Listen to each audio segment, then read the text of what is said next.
typical ancient Greek guy. He loves his philosophy, watered-down wine, and genuinely believes a woman's place is tucked away in the women's quarters. Somewhere between a spinning wheel and staring at a blank wall.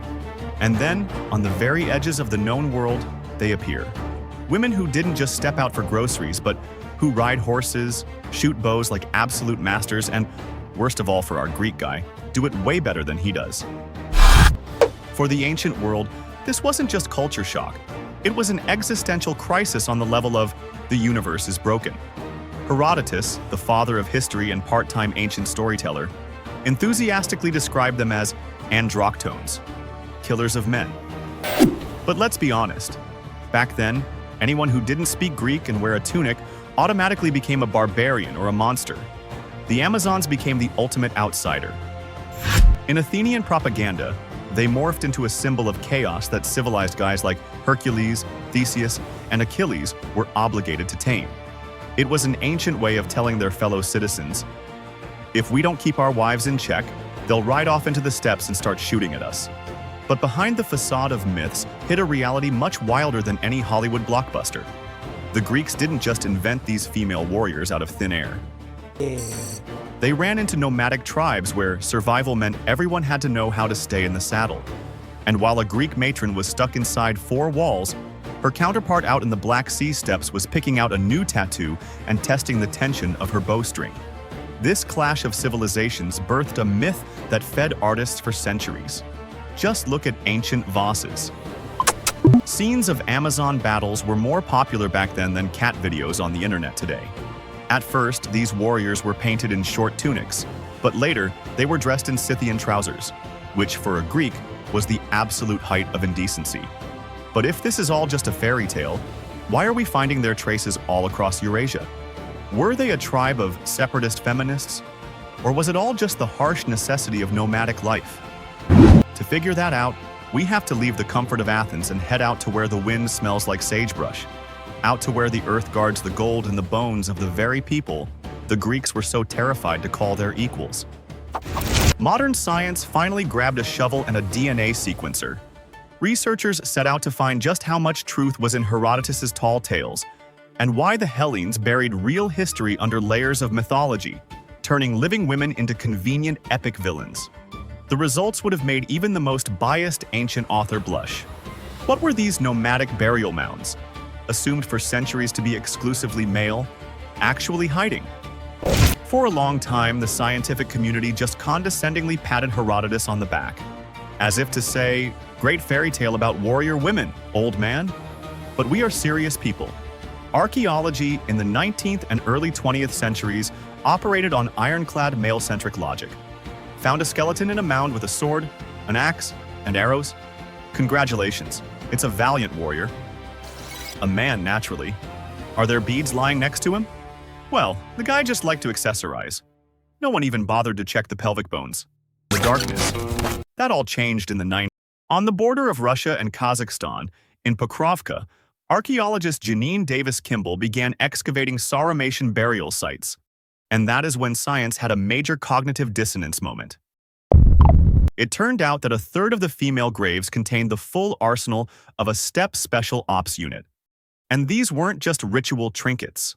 Researchers were pulling out lethal arrowheads and Akanakis swords perfectly tailored to fit a woman's grip. The biggest shock was the battle scars, marks of lethal wounds etched right into the bone. In one grave lay a girl around 14 years old. Her legs were so bowed it was completely obvious. She was born in the saddle.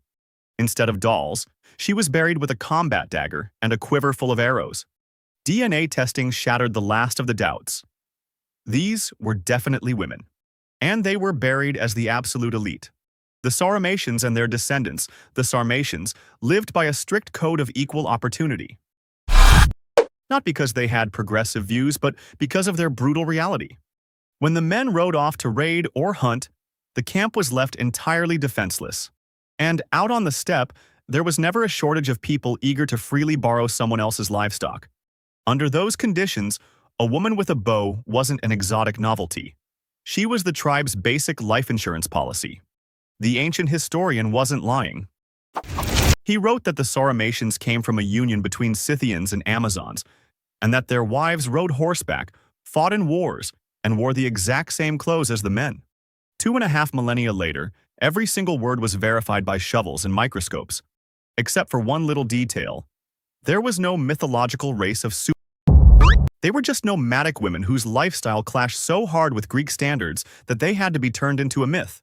But how did they manage to juggle camp life, warfare, and raising kids thousands of years before the invention of supermarkets?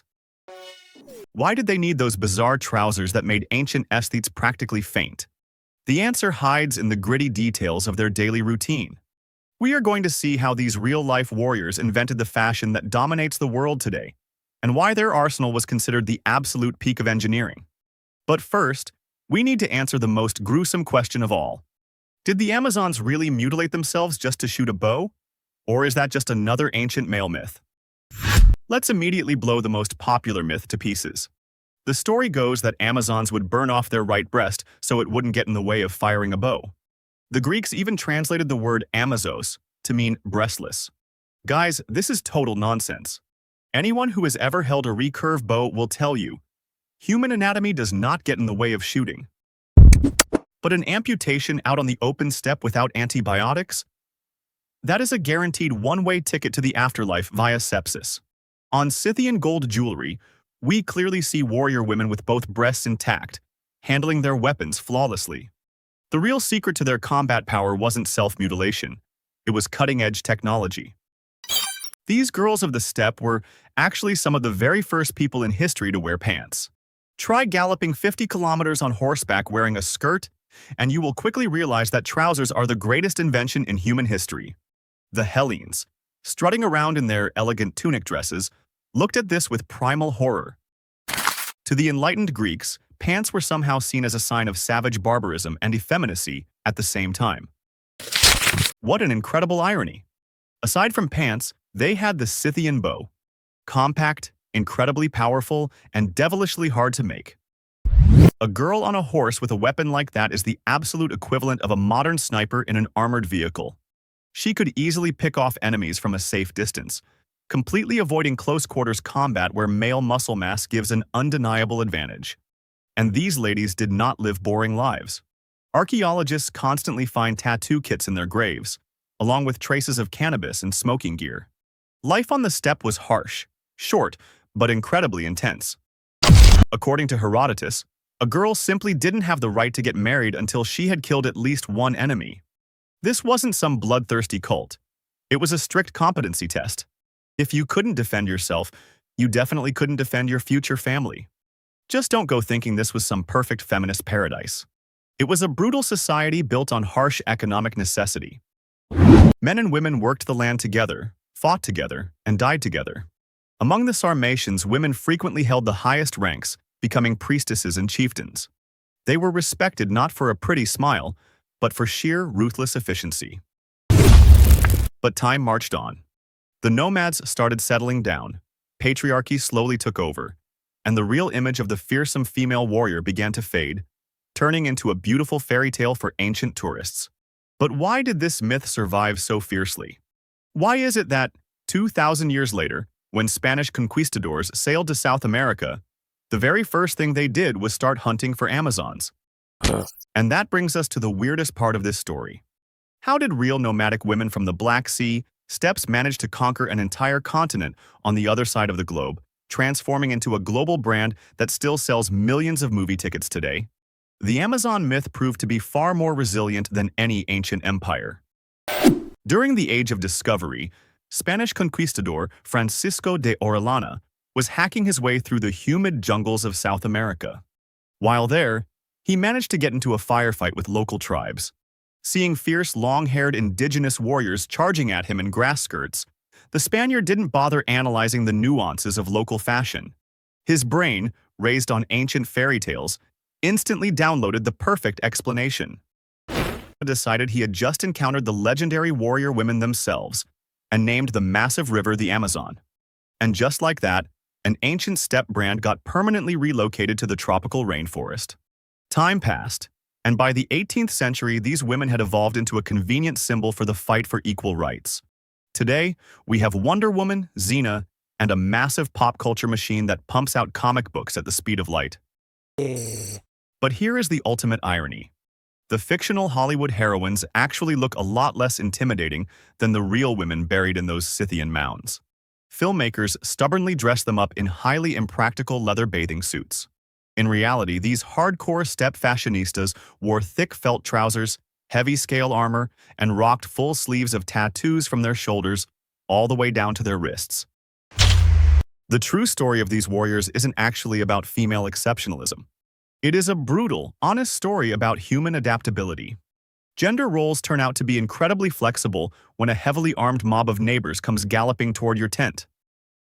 Out on the endless steppes of Eurasia, a woman with a sword wasn't some forced strong female character written into a modern script. She was a harsh everyday reality. Today, as geneticists decode the DNA pulled from these ancient graves, one thing is perfectly clear. Old man Herodotus got the details right, but he missed the big picture. The Amazons weren't some isolated, exotic tribe of man-haters. They were a part of us. Their Sarmatian blood still flows through the veins of countless people across Europe and Asia. What's more, it was the Sarmatians who brought heavy cavalry and the cult of the sword to the West, the very foundations that later evolved into medieval chivalry. History is usually written by the winning guys, who spent centuries meticulously erasing women from the hero rosters. But the earth knows how to keep a secret. And here we are, standing over a burial mound that stayed silent for 2,000 years, just to finally tell us the truth. The Amazons were real. They wore pants, loved their tattoos, and completely wrecked anyone who decided to test their strength. That dry archaeological fact hits harder than any superhero movie. Reality turned out to be far more complex, ironic, and totally badass than the myth. Science pushed up its glasses and officially admitted that these girls absolutely ruled. But if their genes never disappeared and instead just dissolved right into our civilization, a logical question arises. How many Amazons are walking among us right now?